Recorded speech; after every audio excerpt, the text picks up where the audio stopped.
Di video ini sesuai judulnya, jadi saya akan membahas tentang konsep biosel, biologi sel, biomol, biologi molekuler, dan pembagian sel. Jadi yang pertama kita bahas tentang konsep biosel, biologi sel. Jadi di dalam biologi sel ini mempelajari tentang sel, baik organel maupun fungsinya, gitu ya. Seperti diketahui bahwa sel merupakan unit struktural dan fungsional terkecil dari makhluk hidup. Jadi kita dapat mengetahui struktur terkecil dari makhluk hidup ya kita dari sel. Fungsional dari makhluk hidup itu kita bisa ketahui juga dari sel ya. Ini bisa dilihat di mikroskop ini ya. Ada sel, kemudian ini ada inti. Kemudian ini juga di mikroskop medan gelap ya. Kemudian ini sel pada tumbuhan ya bisa diketahui warnanya hijau ya, kloroplas ada zat warna hijau. Kemudian ini sel dari eukariot yang sering digunakan untuk penelitian ya karena ini bentuknya selnya tunggal ya. Sama eukariot itu sel pada manusia, hewan tumbuhan itu bentuknya sel eukariot, tapi sebagai model biasanya dapat kita pelajari itu dari yeast atau khamir ya. Ini yeast atau khamir, satu sel eukariot. Kemudian untuk konsep biologi molekuler yaitu ilmu mempelajari sel sampai ke arah molekul penyusun organel tersebut. Mencakup ilmu biologi sel, biokimia, dan genetika. Ini contohnya pada konsep biologi molekuler, contohnya pada membran sel ya. Membran sel ini dikatakan namanya itu modelnya namanya model mosaik fluida, di mana dia tersusun atas phospholipid bilayer, protein, dan karbohidrat ya. Di sini phospholipid bilayer itu artinya terdiri dari dua lapis ya. Bilayer, B itu artinya dua, layer itu artinya lapis, jadi dia terdiri atas dua lapis. Ini lapis pertama, kemudian ini yang lapis kedua.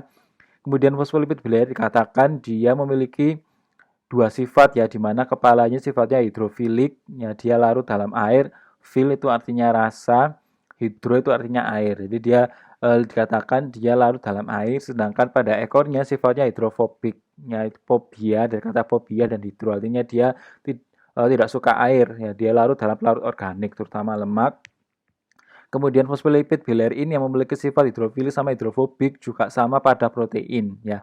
Di sini protein namanya protein integral yang tertanam atau tertancap pada fosfolipid bilayer juga memiliki sifat di mana di bagian ujung-ujungnya ini sifatnya hidrofilik ya, larut dalam air, sedangkan ini bagian dalamnya ini sama seperti pada fosfolipid bilayer di mana dia itu larut dalam lemak ya atau pelarut organik. Kemudian ini karbohidrat menempel pada protein, yang dinamakan lipopolisakarida. Kemudian lebih dalam dikatakan bahwa karbohidrat ini jumlahnya tidak lebih dari 15 ya. Seperti itu. Ini ya kita pelajari di biologi molekuler. Dari tahun 1937 sel kan dibagi menjadi dua secara garis besar, prokaryotik sama eukaryotik. Jadi prokaryotik sama eukaryotik itu banyak sekali perbedaannya. Juga ada persamaannya. Persamaannya ada 4. Yang pertama, dia sama-sama memiliki membran plasma. Tadi yang sudah jelaskan sedikit, jadi membran plasma yang sifatnya mosaik fluida. Kemudian sel prokaryotik sama eukaryotik itu sama-sama memiliki sitosol. Sitosol itu cairan yang berada di dalam sel. Kemudian sama-sama memiliki ribosom, walaupun berat antara ribosom pada prokaryotik sama eukaryotik beda, tapi dia sama-sama memiliki ribosom yang fungsinya untuk sintesis protein. Kemudian juga dikatakan eukaryotik sama prokaryotik ini sama-sama memiliki kromosom. Ini salah satu contoh sel dari eukaryotik ya. Pada manusia ya, di mana dia ini ada inti sel, kemudian ini ada anak inti atau nukleolus ya. Kemudian ada retikulum endoplasma. Jadi setelah inti sel ada retikulum endoplasma, kemudian ada badan Golgi.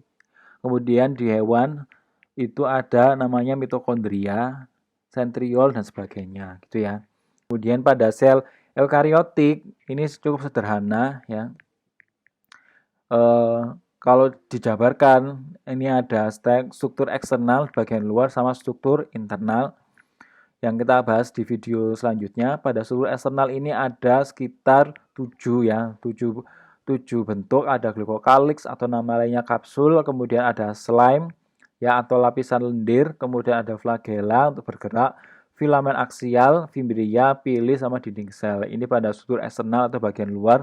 Sedangkan pada struktur internal ada sitoplasma, membran plasma, daerah inti, termasuk DNA, kemudian dan plasmid ya. Pada prokaryotik yang tidak dimiliki oleh karyotik, salah satunya itu plasmid.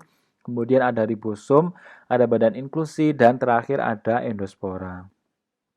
Ini domain yang ditemukan ya, yang dikatakan kalau domain ini merupakan klasifikasi yang di atas dari kingdom ya, namanya domain. Jadi domain itu mengklasifikasikan sel terbagi menjadi 3, namanya bakteria, arke, sama eukarya. Ya.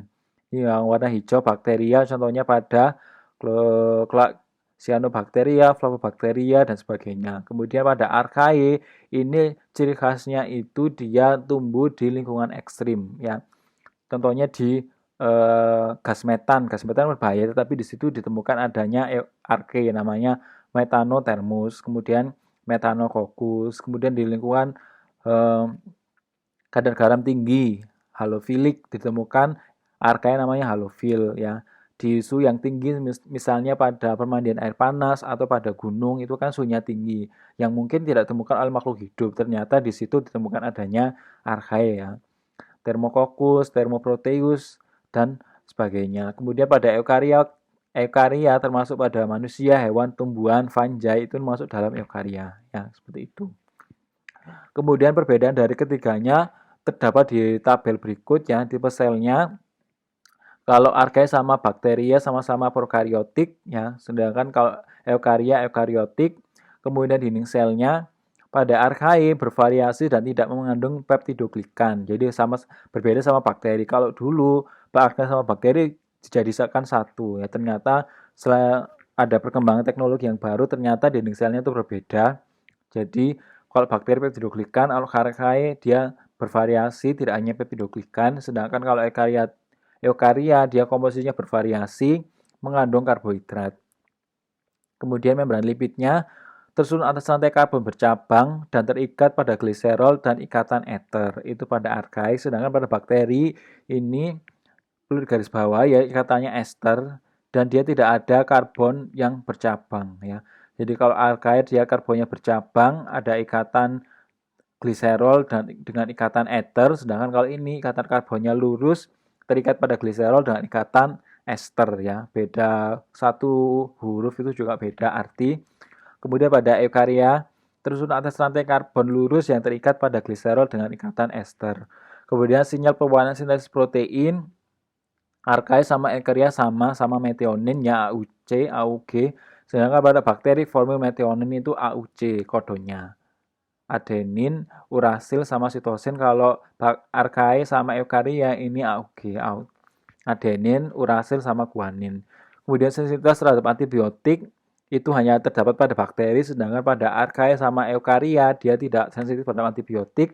Kemudian pada rRNA loop bakteri ada, sedangkan archaea sama eukarya tidak ada. Kemudian lengan umum tRNA hanya terdapat pada bakteri sama eukarya, sedangkan archaea dia tidak memiliki lengan pada tRNA atau transfer ribonukleik acid. Kalau rRNA ini ribosomal ribonukleik acid ya. Jadi RNA itu kan ada 3, T, R ya, secara umum sama M. Ada lagi namanya snRNA, kita bahas di video selanjutnya.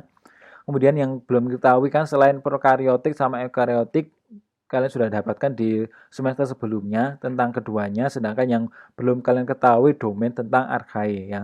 Jadi archaea itu terbagi kelompok menjadi 4 secara garis besar ya, terdiri dari halobacteria, thermoacidophilic, methanogenik, kemudian sulfur dependent bakteria.